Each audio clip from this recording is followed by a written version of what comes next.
You had your freedom fighters in the liberation movements travel and go outside the world into exile.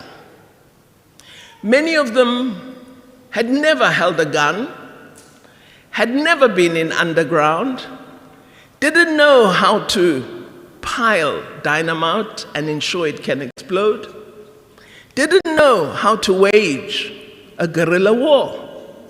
Who taught you that? Who supported you in that learning? It was countries in the international community that our leaders approached. You may say Oliver Tambo was not your leader, but today you are free because of Oliver Tambo. You may say Walter Sisulu was not your leader, but today you enjoy freedom because of Walter Sisulu. So whether or not you support him, he's part of your history. He's part of your being. And it is those leaders that traveled from country to country and said, we are South Africans. We are oppressed by a system of racial discrimination called apartheid.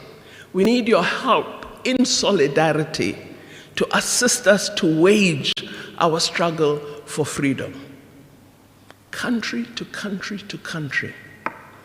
And many, many countries said, we will support you in whatever way we can.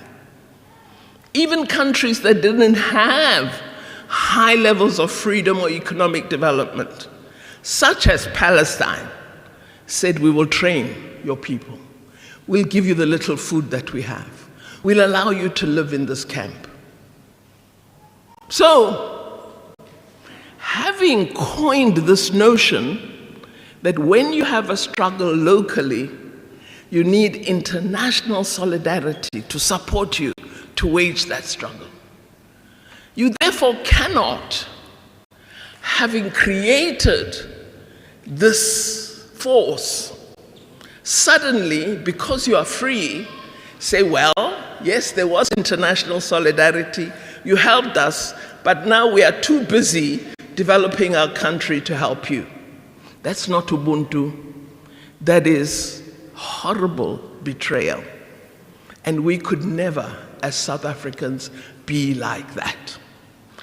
Our call to the world for international solidarity placed on our shoulders an obligation that where there is harm, we must be there to respond. And where there are those who stood with us, shoulder to shoulder, we must be there to respond, to act against harm. So this is my response on why South Africa. Now, others come and say, well, all right, we hear you on that one, but we want to know, why did you go to a United Nations institution? We don't feel the United Nations is a body that can do much. Well, it's important that we don't forget that the United Nations has held the world together without a major war for almost 75 years. It's an important number to refer to. We haven't had a third world war, and that is because we have a global body in which all of us can speak and represent a perspective which others may join us in on basis of consensus or majority decision. I believe that the United Nations remains and must remain the premier global multilateral body. And I say that to you because I'm aware that there are many who wish to diminish the status of the United Nations so that they can enjoy hegemony and control over us. We can never agree that one country becomes the director of all our international affairs. We prefer to be in a body where all of us have a voice. And this is why the United Nations. And if you feel sometimes that you cannot support the UN, be wary that what you will be supporting will be unilateralism. You'll be supporting a hegemonic control of our ideas, our beliefs, our perspectives, and you'll be destroying a body that allows all of us to have a voice. So it's important that we protect the United Nations. I'm not saying it's perfect. I believe, and South Africa's government believes, it is in need of fundamental reform, but we don't want to destroy it. We believe it's an important multilateral body which must continue to exist, but which we must fundamentally reform in order to make it more responsive to the conditions that are prevalent in the 21st century. Remember, it was created in 1948, and so it doesn't fully reflect all that we have experienced in the 20th and now in the 21st century. One of the things we're seeing is an inability to execute peace enforcement. We need to build that capacity. Another is that in terms of permanent membership of the Security Council, it's totally unrepresentative, with the P5 being the permanent members who exercise a very undemocratic veto. That has to be changed. So reform is important. But wanting those changes doesn't mean you destroy the institution. We debated in the government the matter of what do we do in the face of the onslaught against Palestinian people. And we identified the Convention on Genocide as a convention that we could utilize to place Israel before global judicial scrutiny.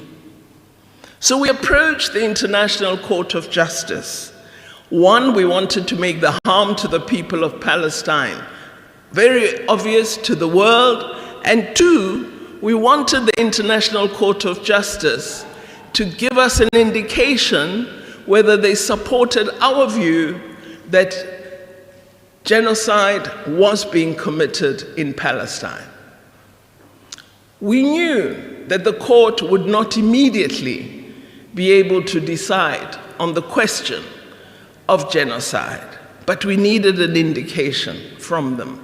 The key outcome we wanted were the provisional measures that we set out as part of our submission to the court.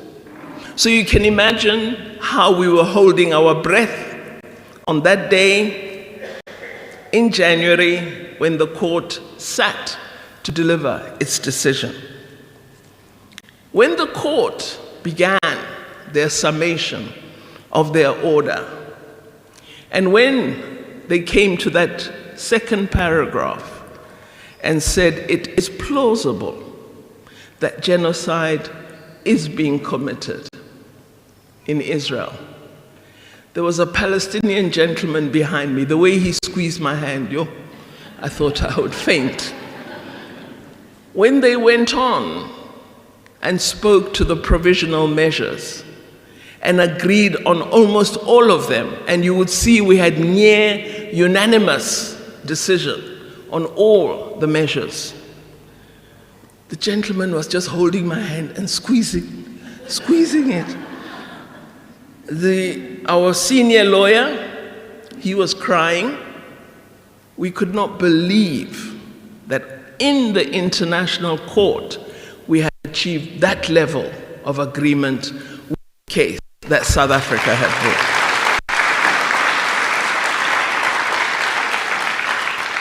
I believe it was absolutely critical that South Africa took up this case. And as you know, this is just the first stage. We went back to the court in March when the threat of Rafah was indicated by the Prime Minister of Israel. And again, the court has agreed with us that there's a real threat of genocide should the Rafah attack get underway by Israel. I suspect it is that which has caused a pause, but I'm still fearful that there will be an onslaught on Rafah. And so we mustn't become careless or forgetful of the need to constantly be public about the need for a ceasefire in Palestine. And you must continue your activism. Don't rest. It's vital that you are visible. The people of Palestine rely on you. The people of Palestine thank you, South Africans, for the role you have played. In particular, they thank the Muslim community of South Africa for being one of the most visible in support of the cause for freedom and justice of the people of Palestine. But what is absolutely wonderful is the fact that it is all communities of South Africa. What we have is a response that reflects the beautiful diversity of our nation. Our founding heroes and heroines were not wrong to call on us to always be united in our diversity. And I believe that if you continue your active participation in calling for freedom and justice for the people of Palestine, I believe that inshallah the people of Palestine will be free and that we have an important role to play in their freedom. What we're also seeing in the world today is something many of us have been wishing for, but which wasn't happening in concrete terms. And this is a closer alignment between what we call countries of the South. Today, South Africa is the one that went to the ICJ. It is joined by Nicaragua. It is joined by Colombia. It is joined by Bolivia. It is going to be joined by Ireland. It is going to be joined by Namibia. Spain is indicating an attachment. Countries of the South, countries of the left are beginning to show their presence on world affairs. And this is significantly important. And you, the people of South Africa, have begun this definition of the South as progressive. And it's a very important political contribution that you are making to emerging modern political thought. So don't stop, don't give up. And I do ask that as you see these events, don't just be a marcher in a protest. Phone in to the radio programs, write in to the newspapers, respond to orthodoxy. A lot of you are literate. You know how to write. A lot of you are in social media. You can tweet. Don't allow the orthodox right-wing ideas to enjoy prominence. Challenge all the time. Be visible, be vocal, be available. This is imperative to this struggle. No struggle is won by being polite, by being invisible, by being silent. A struggle is won by activism and visible contestation. So I ask you, continue to play a role. As South Africans, what you've also helped to begin doing is to define a new global value system and ethos. The world has become used to being controlled by the powerful, by those with nuclear arsenals, by those with modern technological armaments. The world has moved away from being controlled by the idea of the good of all. What South Africa has done as one of the small economies of the world is to say, even if you are small, you can stand up and be bold. We are defining a new value system, a new ethos, which we must proudly promote to others that the world can do better. The world can be better. The world can care. Human dignity can have meaning. And we need to hold on to these ideas and make them live all over the world. Because there is too much evil, and we have to stop it. Otherwise, it will destroy us all. I also reiterate my call. Maybe you marched at the end of March, and you haven't marched in April. I'm asking you to be consistent. I'm asking you to be active. I'm asking you to show that you will support the struggle until the struggle is won. I remind you, a luta continua. I also make an appeal to our intellectuals and academics, particularly in constitutional law and in the various legal fields. The people of Palestine are going to come to a point where they're going to have to engage in dedicated, complex, challenging negotiations about self-determination and sovereignty. Our academics in South Africa played a very important role when we were negotiating the new constitution. So I'm asking you, can you as legal experts begin to read up, prepare documents, construct possible frameworks, and be ready for that moment when concerted discussions on self-determination begin, because they will begin, and I think we as South Africa should play a role. Finally, let us make sure that the world understands that this is a struggle about freedom and human dignity. Yes, indeed, there is the element of religion, because we know the impact of Islamophobia in the world. We know the hatred that exists, but this is a struggle for human dignity and freedom. And you can be any religion and participate in this struggle. So let us diversify the contribution to the mass mobilization and speak to all and say, join in, because we are about humanity and ensuring that other human beings are like ourselves. Some of you may recall the response I gave in Parliament when I was being questioned as to why. And I said, well, I'm surprised that a South African leader will pose such a question to me. Because the South African leader who's posing the question enjoyed the privilege of apartheid when I had no privileges whatsoever.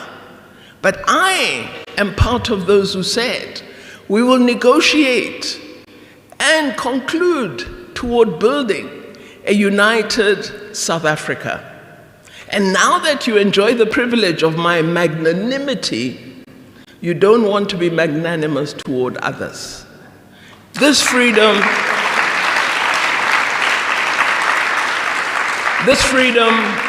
was not just for you. This freedom was for you to be obligated to seek it out for others.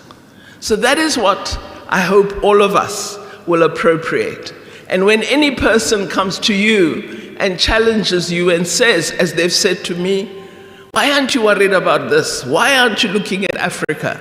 Why don't you look at townships? Why are you concerned about Gaza? I say to them, I enjoy my freedom because of others. I know my freedom doesn't belong only to me. I know my freedom is a gift to me to share the achieving of that freedom with others. And that is why we exist. That is how we must conduct ourselves. I thank you very much for being here. And I tell you a secret. On the 29th of May, I will be voting ANC. Thank you very much.